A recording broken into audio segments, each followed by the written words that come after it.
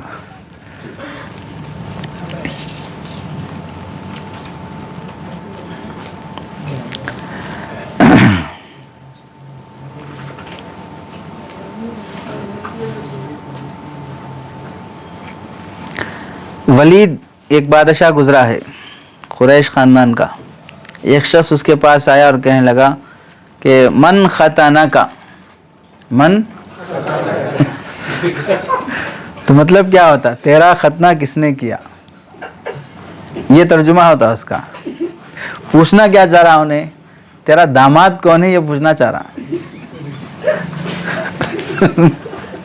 تو اب وہ جملہ سن کے من ختانہ کا، تیرا ختنہ کون کیا؟ تو انہیں بولا فلاں یہودی کرا میرا ختنہ۔ تو انہیں تعجب سے پوچھا یہودی تیرا داماد ہے کیا؟ تو انہیں پوچھا کیا پوچھنا چاہ رہے آخر تم؟ تو تیرا داماد ہے کون پوچھنا چاہ رہا ہوں۔ تو انہیں بولے من ختنہ کا کیسا ہوتا؟ پھر من ختنو کا پوچھو۔ ارے ختنو کا اور ختنہ کا میں کیا ہو گیا؟ من ختنو کا، من ختنن، ختنن معنی آتے ہیں کیا؟ داماد۔ من ختنن، ختنو کا، تیرا داماد کون ہے؟ ختنو کا میں اور ختنہ کا میں کیا ہو گیا؟ داماد سے ختنے تک آ گئے۔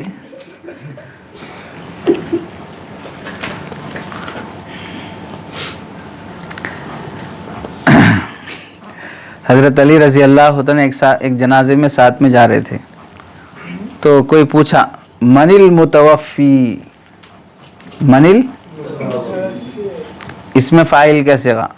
مطلب کیا ہوتا؟ موت دینے والا کون ہے؟ جنازے میں جا رہے، من المتوفی، موت دینے والا کون ہے؟ پوچھنا کیا چاہیے؟ من المتوفا، بھئی انتقال کون ہو گئے؟ تو متوفا پوچھنا چاہیے، پوچھا کیا وہ؟ من المتوفی۔ تو حضرت علی جواب دی هو اللہ، اللہ ہے۔ تو وہ تعجب سے پوچھا اللہ انتقال ہو گیا کیا؟ بولا حولا ہے کیا؟ پوچھنا کیا چاہ رہا؟ اصل متوفی بولے تو موت دینے والا، تو میں کیا جواب دیا؟ اللہ ہے، موت دینے والے اللہ ہیں۔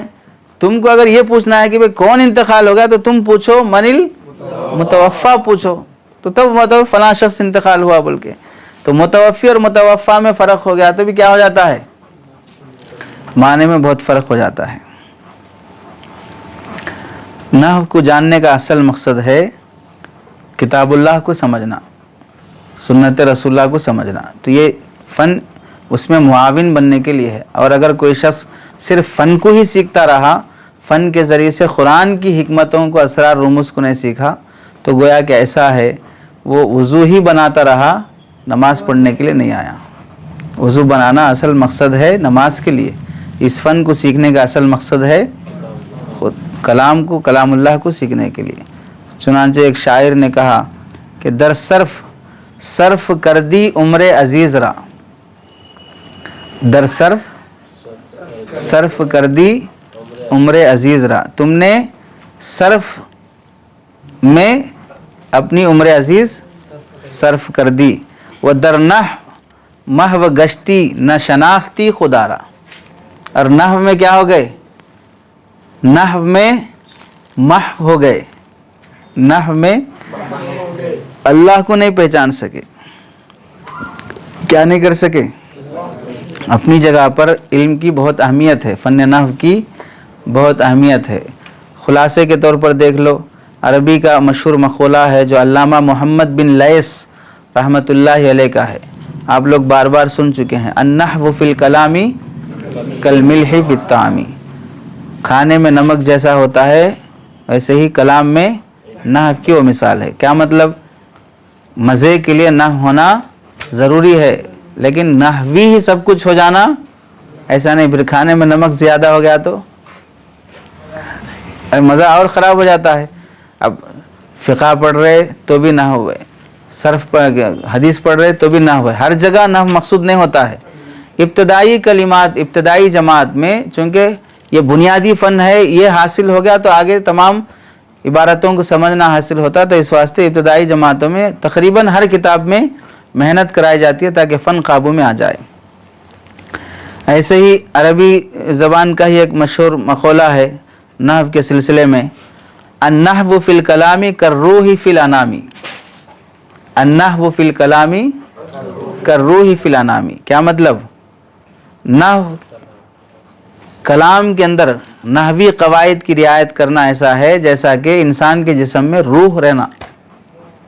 جس کلام میں نحو کی رعایت نہیں کی گئی ہے وہ ایسا جیسے جس جسم میں روح نہیں ہے، لاش ہے، ہو لاش ہے بولے ایسا۔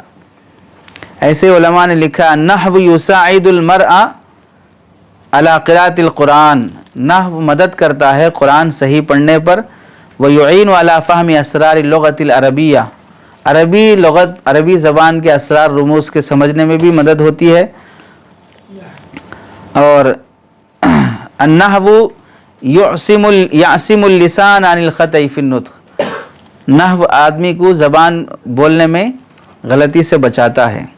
اور ایک بڑے محدث گزرے ہیں ابو ایوب سختیانی رحمۃ اللہ علیہ، کیا فرماتے ہیں؟ تعلموا النحو، نحو کا علم سیکھو، فإنہ جمال، نحو کا علم سیکھنا آپ کی زبان کو خوبصورت بنا دیتا ہے، وترکہ عیب، اور اس کا چھوڑنا آپ کو عیبدار بنا دیتا ہے۔ قرآن حدیث کے جو سیکھنے کا دعویٰ کرتا ہے اس شخص کو چاہیے کہ عربی زبان سیکھے بغیر، عربی گرامر یعنی نحو سیکھے بغیر عربی جاننے کا دعویٰ نہیں کرنا، میرے کو عربی اچھا آتی، حالانکہ وہ نحو میں چلنے کے قابل نہیں ہے، تو ہرگز یہ نہیں سوچنا کہ میرے کو عربی اچھی آتی ہے۔ عربی صحیح آنے کے لیے نحو میں آدمی کو باکمال ہونا پڑتا ہے۔ دو تین باتیں رہ گئی ہیں کہ بھئی ایک تو نحو بصرین اور کوفیین کو سمجھانا، دوسرا نحو کا خلاصہ کیا ہے، اور نحو کو پڑھنے کا طریقہ کیا ہے، یہ کسی اور موقع سے سمجھائیں گے انشاءاللہ۔ چلیے بس۔